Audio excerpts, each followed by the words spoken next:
So welcome to this little tutorial about one of the classic Joseph Pilates moves called the Mermaid. And if you Google this or YouTube it, all you come up with are amazing gymnasts doing this move. And I've realised since seeing my ladies 40 plus, 50 plus, 60, 70, 80 plus, that this move is one of the hardest ones to get into the position to start with.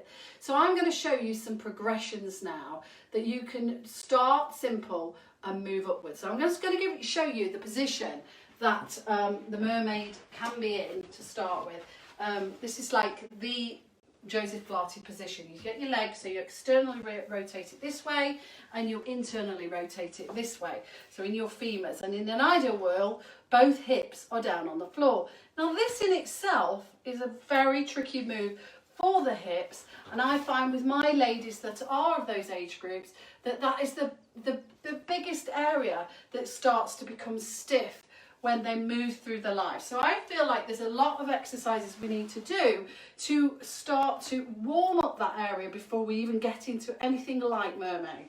So these are the ones that I do. I firstly sit on my bum, take your feet to the edge of the mat, knees are bent, and you rest your shoulders wherever you feel comfortable, but all the body weight is in your hands, and then we're just going to rock the knees from side to side. So this is just creating a little bit of movement through that hip joint into the sort of socket of the pelvis, and you may feel sensations here. I can feel it in my hamstrings, all sorts of areas here. So this can be very tight, and the reason it's tight is that we don't do this on a daily basis, and the more you don't do things on a daily basis, the more the range of movement becomes smaller and smaller. So that's one of the exercises that you can do.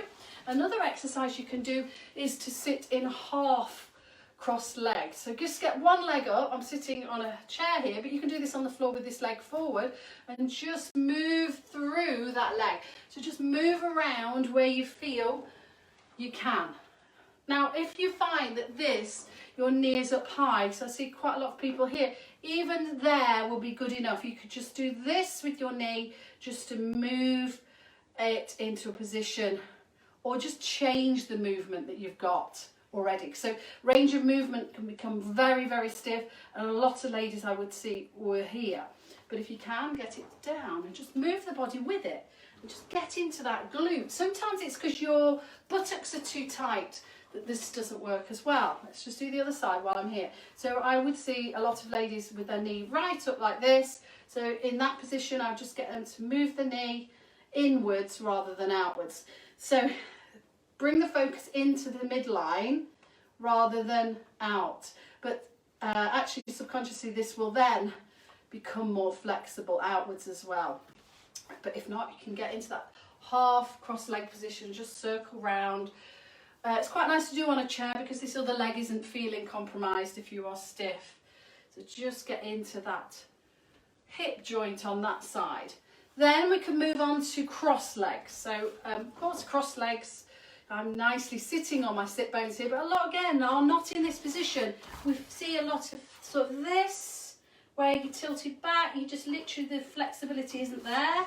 Or I see a lot of this, where the knees are up, and it's so much tension through that those legs. So if you are there, I would say extend the legs out a little bit. So we go there instead. So we have at least a little bit more flexibility here. So if you are here, just hold on to the back of the knees. I've got my legs crossed here, and just tilt the pelvis forward and back and just get into the glutes a little bit. And again, if you are actually more cross legs, we can still do that. So just rocking backwards, take the emphasis on the turning under the tailbone, and then subconsciously your body will then come a little bit better to come forward. So you could just start to progress here. Another way to do this, if you're finding sitting across legs, is to get your hog, sit on that, right, and then cross the legs. And this is so much better because you've got a different angle, a little bit higher up, your legs feel your buttocks, you know, it's not much of a range of movement, but your legs feel like they're opening more. It's just such a much more comfortable position. So the hog's very useful for that, or if you've got a cushion or something. So when we're in the mermaid itself, we want to be thinking about our sit bones down on the floor. So this is what I see when people with stiff hips go into mermaid. They're there and they're there. They literally can't get themselves up. They can't clasp onto their thigh. So what you can do is bring your knees together. Have a go at this one where all the weight is in this arm. Reach up through the waist. So a lot of the mermaid is all about opening up the ribs, okay? It isn't about your hips. That is just the position. So you can bring your feet so they're together and just lift the ribs off and then drop down. So you could just do this and you would have the same effect for those that have hip issues. And you can then again reach if you want to. So it's all about the ribs here, short, and then we lengthen, breathe, and then we close and we lengthen. So another way is to put your hog under your bum. Do the same. So this will give you that height and your legs will be lifted up a little bit. So then you should hopefully feel like you can lift yourself up because that buttock's lifted and you'll feel more as if you're down. Also, this is quite nice because it drops that hip down and feels length here. So again, we're here and then we're here. So we're reaching through the side of the waist again. By lifting that hip off the floor, you're going to get much more range of movement. I might just do the other side. So another way you could do it is if you can't stack your legs, just allow your legs to feel where they feel comfortable. Just so where they're comfortable. I mean, this buttock's right off the floor, but it doesn't matter. It is about that ultimately. But don't worry if you can't, because everybody's bodies are different, and this is the point. I just want you to work with what you've got and give yourself a little inch more, whatever your range of movement is to start with.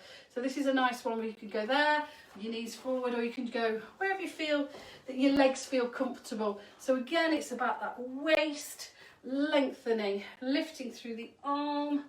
So this side usually is quite easy. This side is the one, because you've got a lot less range because you're already stretched and you're going to feel it here probably. So again, get that hog, sit on that buttock, feel lifted, legs feel much more comfortable here, and then we've got much more range of movement here. And also because the hog rocks side to side, it gives you a little bit of play as well. So a lot to think about there for the mermaid. Don't think you've got to do it like all the ladies on Instagram, YouTube. Just do what you can do to allow your hips to feel more open and the waist to feel more lengthened, and then go with it to see how you feel. Hope you enjoyed that video, just to strip down and show you some progressions and regressions on, actually more regressions on the mermaid. Thanks for watching. Bye.